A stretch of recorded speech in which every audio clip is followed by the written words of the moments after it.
নমস্কার বন্ধুরা, আমি অসিত লাহিড়ী। আমার ইউটিউব চ্যানেল অপুর সাথে কিছুক্ষণ, এই চ্যানেলে আপনাদের স্বাগত। আমি এর আগে আপনাদের চৈতন্যদেবের সম্বন্ধে কিছু কথা বলেছি, সেটা ছিল আমার প্রথম পর্ব। সেই প্রথম পর্বে আমি তার কৃষ্ণপ্রেমের, তার জন্ম থেকে বিবাহ, সঙ্গে কৃষ্ণপ্রেমের কথা বলেছি। এখন এই দ্বিতীয় পর্বে আমি তুলে ধরব তৎকালীন বঙ্গ সমাজ, তার শিক্ষা, তার সন্ন্যাস গ্রহণ এবং সপার্শ্বদ ভারত ভ্রমণের কথা। এবার শুরু করি। সমাজের এই টালমাটাল সময়ে নিমাই পণ্ডিত কৃষ্ণপ্রেমের মাতারা হয়ে তখন প্রতিষ্ঠিত গৌড়ীয় বৈষ্ণবানন্দের ভক্তরা দলে দলে যোগ দেন। শুধু নবদ্বীপ নয়, গঙ্গার উভয় কূল, পার্শ্ববর্তী অঞ্চল এই ভক্তি আন্দোলন ছড়িয়ে পড়ে। জবন হরিদাস, মুকুন্দ গুপ্ত, গদাধর, শ্রীধর, জয়ানন্দ গোস্বামী, নিত্যানন্দ, আরো অনেক শূদ্র সহ তথাকথিত নিম্নবর্গের সমাজকে তিনি কাছে টেনে নেন। তার এই ভক্তি আন্দোলনের ফলে পীর ও সুফি সমাজ, মুসলমানদের পীর ও সুফি ধর্মান্তরকরণে ব্যাপক বাধা পড়ল। কারণ তারা যে নিয়ে নিচ্ছিল, চৈতন্যদেব তো তাদেরকে কাছে টেনে নিলেন, ফলে তাদের কাছে বাধা পড়ল। এমনকি সেই সময় চাঁদ কাজী সহ বেশ কিছু মুসলমান পর্যন্ত প্রথমে তার কাছে বাধা সৃষ্টি করেও পরে তার অনুরাগী হয়ে ওঠে। কৃষ্ণদাস কবিরাজ গোস্বামীর লেখা অনুসারে আমরা জানতে পারি যে তিনি মোহাম্মদ বিজলি খানকে বৈষ্ণব ধর্মে দীক্ষিত করেন এবং তার নাম দেন পাঠান বৈষ্ণব। মুসলমান গবেষক ডক্টর মোহাম্মদ শহীদুল্লাহ আর ডক্টর মোহাম্মদ এনামুল হক তাদের গবেষণা পত্রে স্পষ্ট ভাষায় উল্লেখ করে গেছেন যে চৈতন্যদেবের এই ভক্তি আন্দোলনের ফলে তৎকালীন হিন্দু সমাজের, বিশেষত নিম্নবর্গের হিন্দু সমাজের ধর্মান্তকরণ রোধ করা সম্ভব হয়েছিল। সেই হিসেবে আমরা তাহলে বলতে পারি নিমাই পণ্ডিতের মাধ্যমে সমাজে এক নতুন জাগরণ হয়, নবজাগরণ যাকে আমরা বলি, জাগরণ তৈরি হয়।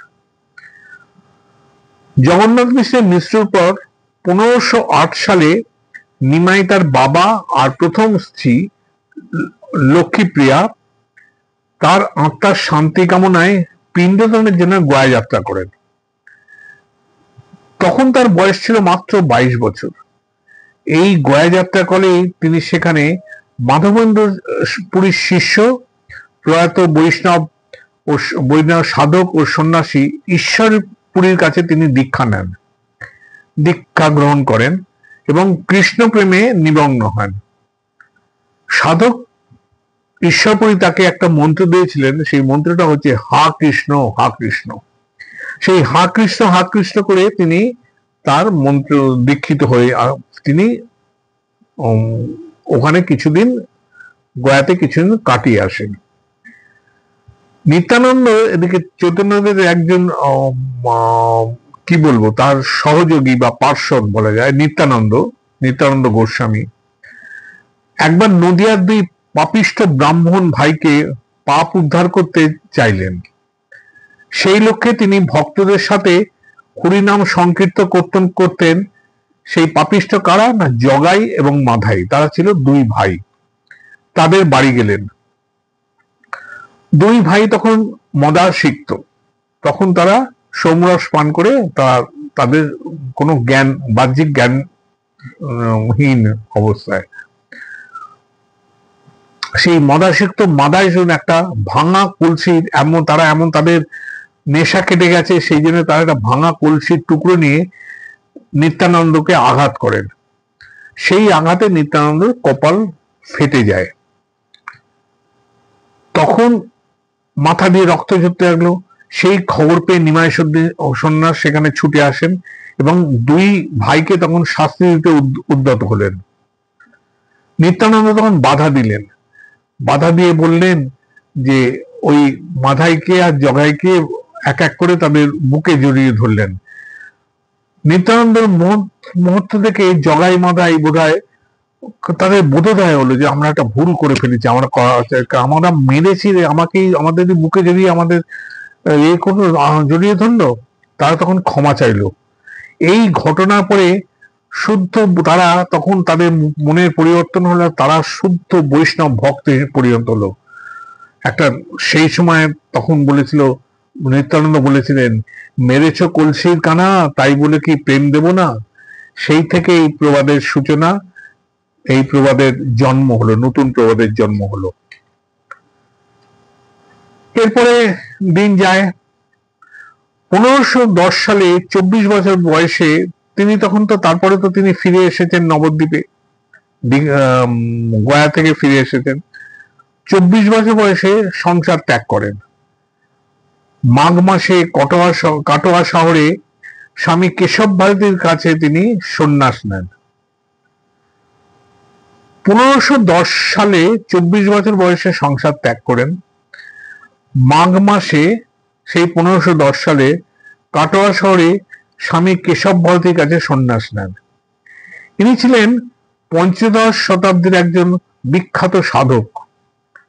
সন্ন্যাস গ্রহণের পরে স্বামী কেশব ভারতীর নিমায়ের নাম দেন শ্রীকৃষ্ণ চৈতন্য।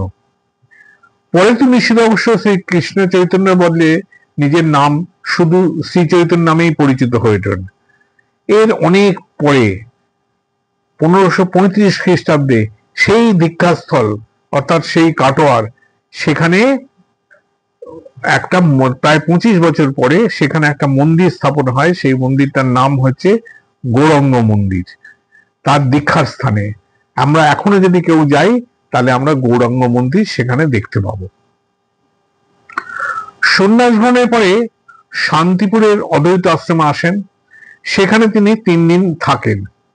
সেই সময় শচীদেবী শান্তিপুরে, তিনি তো সন্ন্যাস নিয়েছেন, তিনি এখন আর বাড়িতে যাবেন না, তাই সেই সময় মা শচীদেবী শান্তিপুরে এসে ছেলে নিমায়ের সঙ্গে দেখা করেন।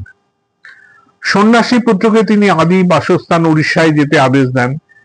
যেহেতু গৃহত্যাগী সন্ন্যাসী স্ত্রী সাক্ষাৎ নিষিদ্ধ, অর্থাৎ তিনি বইয়ের মুখ দেখবেন না, তাই তার স্ত্রীর আকুল প্রার্থনা সত্ত্বেও তিনি স্ত্রীর মুখ দর্শন করেননি। পরিবর্তে তিনি তার পাদুকা জোড়া রেখে যান।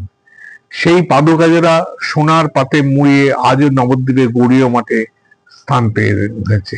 এখনো যদি আমরা নবদ্বীপে যাই গৌড়ীয় মঠে, সেখানে আমরা শ্রীচৈতন্যের সেই পাদুকা জোড়া দেখতে পাবো। এরপর তিনি সন্ন্যাস নিয়েছেন। তিনি সপার্শ্ব কাশী, বৃন্দাবন, মথুরা, প্রয়াগ, দক্ষিণ ভারত ঘুরে শ্রীক্ষেত্র পুরীধামে আসেন। অদ্বৈত আচার্য হরিদাস, বাসু ঘোষ, গদাদাস, শ্রীনিবাস, রামানন্দ, নিত্যানন্দ আচার্য, এরা সবাই ছিলেন তার প্রধান পার্ষদ। তার সঙ্গে যোগ দেন জগদানন্দ, ব্রহ্মানন্দ, চন্দ্রশেখর। এদের মধ্যে অদ্বৈত আচার্য আর নিত্যানন্দ ছিলেন তার পরম প্রিয়ভাজন। বাসু ঘোষ অবশ্য শেষ পর্যন্ত তার সঙ্গী ছিলেন না।